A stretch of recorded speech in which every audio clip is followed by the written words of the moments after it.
welcome back to the show, folks. That's right, you got the American Adversaries Drive Time Primetime Show. Christopher Hart here, along with the chairman of the board, Mike McBath. Also one of our sponsors, Mike Bass, who is a financial advisor and a specialist on the fair tax. And, of course, General Lucas Paris has got us up on the Pariscope. All you have to do is go to YouTube and type in Pariscope, P-A-R-I-S-Cope, and you'll be able to see what we are doing here. Nicholas Cicero's on the bridge. 407-774-8255 is the number.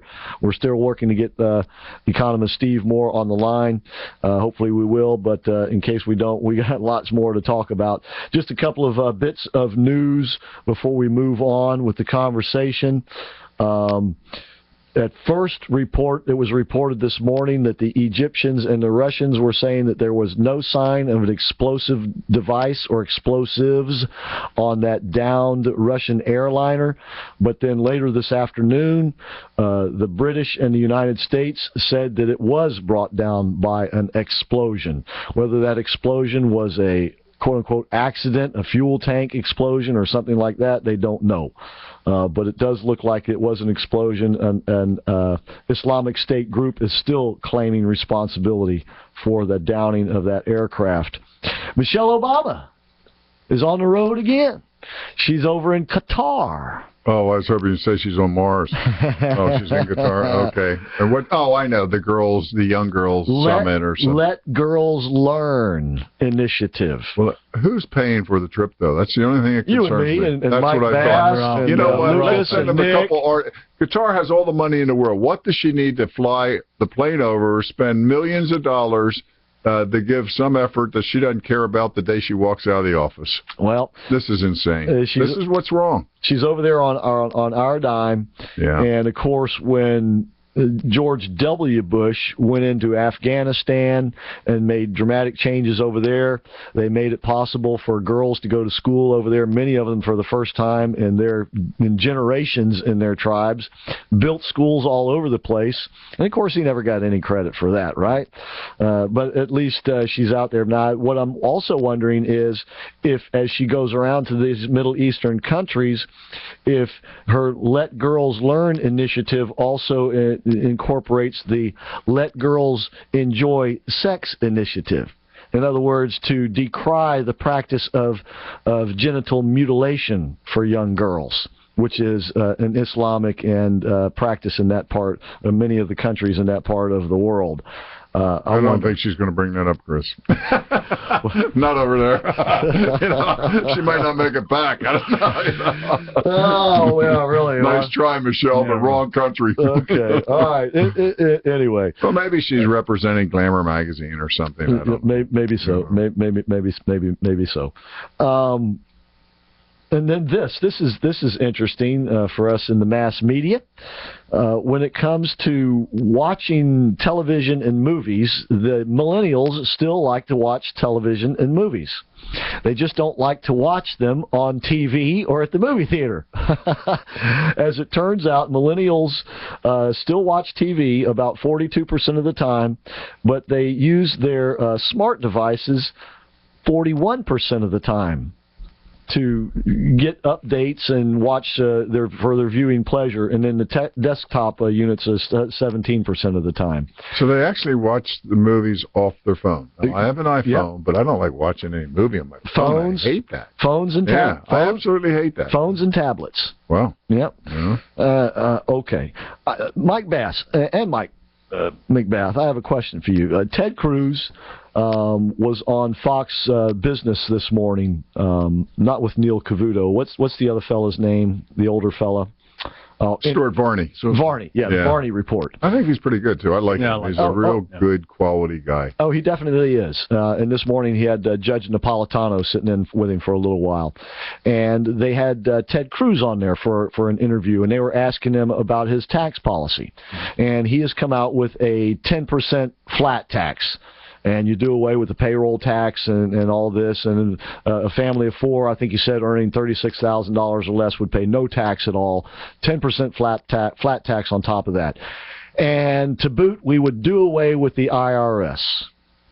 Now, first of all, these are pretty monumental, goals. so to speak, as is, for instance, the fair tax. But I don't see how, when you have an income tax, which is what a flat tax is, it's still an income tax, how can you do away with the IRS?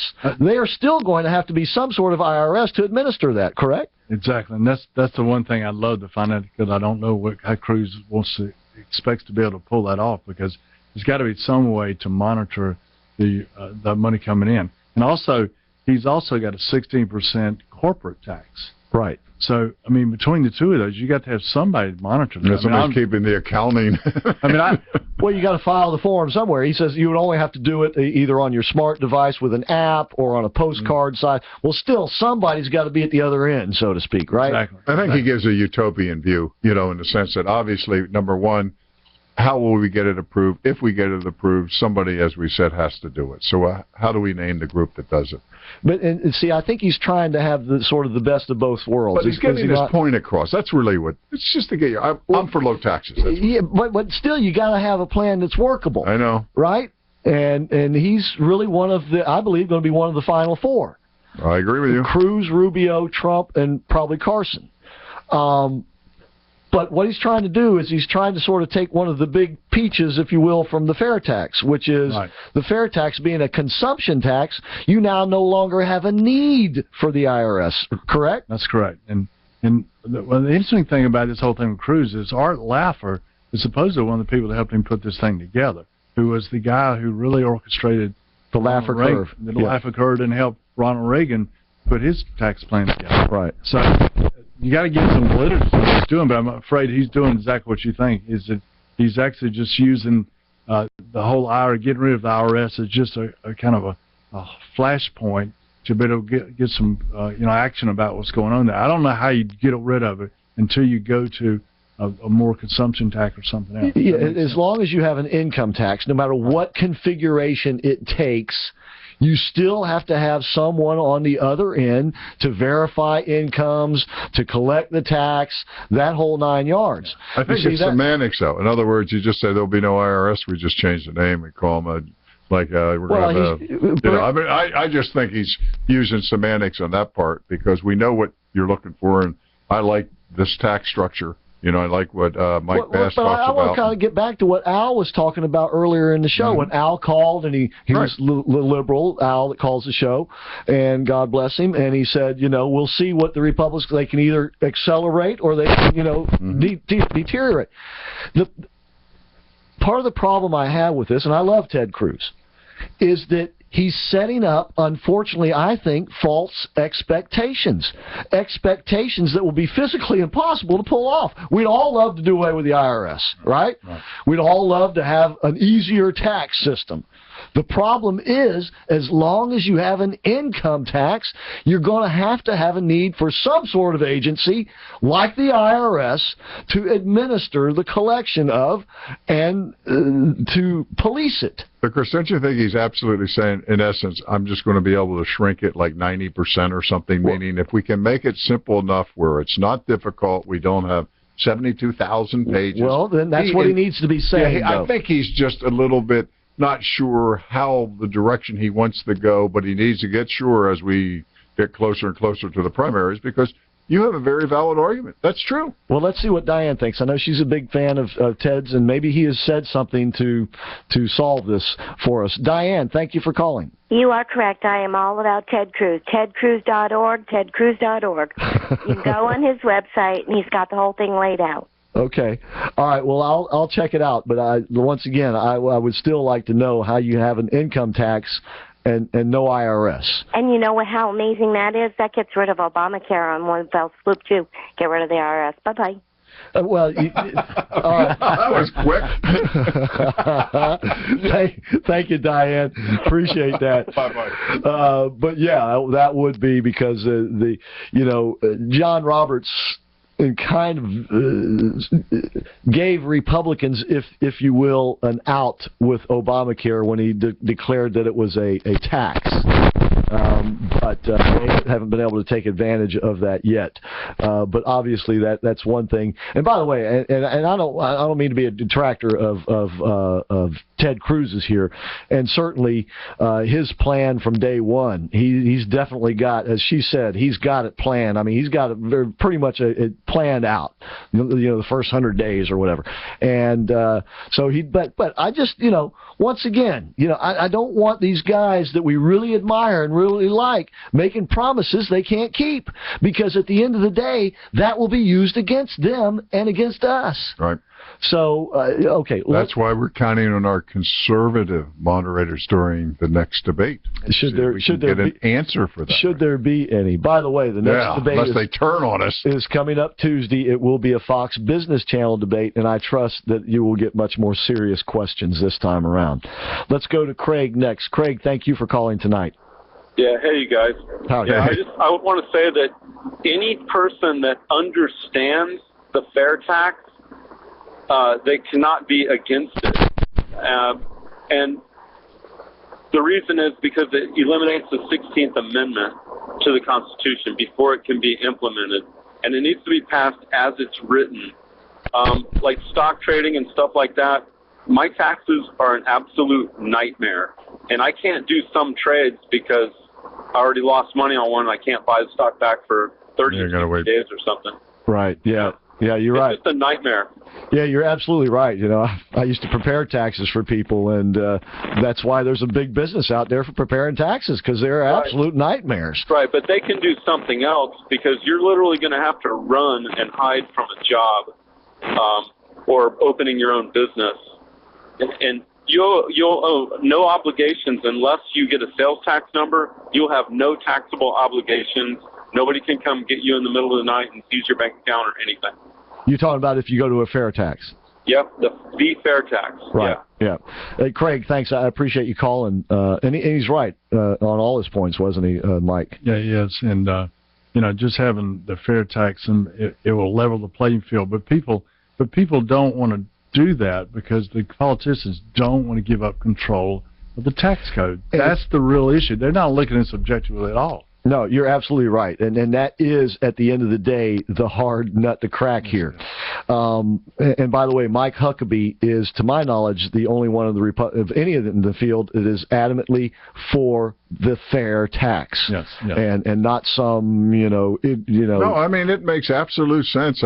The only thing I'd like to see implemented, I'm not sure how, because if you're running for office, I'm not sure it's acceptable, is I would like to see all Americans pay taxes. I would like to see, I don't care if you make $5,000 a year, you're going to pay 2 or 3%, because then they understand the responsibility and also what all the other people who are paying millions in taxes are doing for them. Now you have all these people in the streets that think they deserve this, they think they deserve that. Well, you know what? We're going to have that you pay for a little bit, because why should you put the roads in and you take care of the hospitals and you but I'm not sure how you communicate that. It would be difficult. I'm afraid it would be. But some of the guys do have plans that would bring that sort of about a little bit more. And certainly the fair tax would do that. I mean, you could be a drug dealer and you'll be paying taxes when you spend that money. And that's right. And that was the criticism of the plan that Trump came up with, is that I mean, people would not be paying taxes. But the issue is really just what Mike's saying. You've got to get people. More people have to have skin in the game. Yeah, and actually Trump's plan does the same, eliminates a number of people from the tax rolls, as does Jeb Bush's, as does Marco Rubio's. That's right. And as a matter of fact, Marco Rubio, Wall Street Journal did an article this week about part of his tax plan. What he wants to do is he wants to increase the child tax credit, which is now $1,000 per child up to, I think, age 17 or unless, and he wants to make it $2,500 per child. Tax credit. Tax refundable. That's big money. That's what they call refundable tax credit. In other words, you can get this money whether you paid anything in or not. You can get it as a refund. And they did the same thing in Britain, and unfortunately what it did in Britain was the same thing that happens when we increase welfare provisions here. Accelerate the birth rate? Well, you get more people who want to take advantage of that, but they don't want to do anything else but take advantage of it. So they become a ward of the state. And right there it is in Marco's plan. So, but I want to talk a little bit about the Laffer curve and what you just talked about not having as many people on the tax rolls, and everybody should have some play in this. If you folks aren't familiar, but Art Laffer is an economist, and he did work in the Reagan administration and helped Reagan with the tax cuts and budget cuts back then. And he was around when David Stockman was around. Remember that guy? Yes. And but he also is famous for what's known as the Laffer curve. And the Laffer curve is one of these bell-shaped curves where it has to do with taxation. All right, let's say you start out at 0 on the left side of the graph, and you are taxing 0, and so you get 0. All right, and then you start from there, and you start up, and okay, you tax 10%, right. Okay, and you get this amount of money into the government, and you go up, and you go up, and right about somewhere around 35%, the curve begins to roll over and go the other way, which means that if you increase the tax rate, you begin to actually get less tax revenue, because the people, instead of paying the higher rate, either stop working, or they cheat, or they find other ways through loopholes and other things to not pay that tax. So you can actually raise taxes so much that you get actually less money. The reverse was that if you have high tax rates and you lower them, you will then actually increase the revenue coming into government. Am I so far right? Absolutely. And the funny thing is, you never hear liberals talk about the money coming in the Treasury. All they want to talk about is tax rates, not amount of money that's coming to the Treasury. Right. They don't want to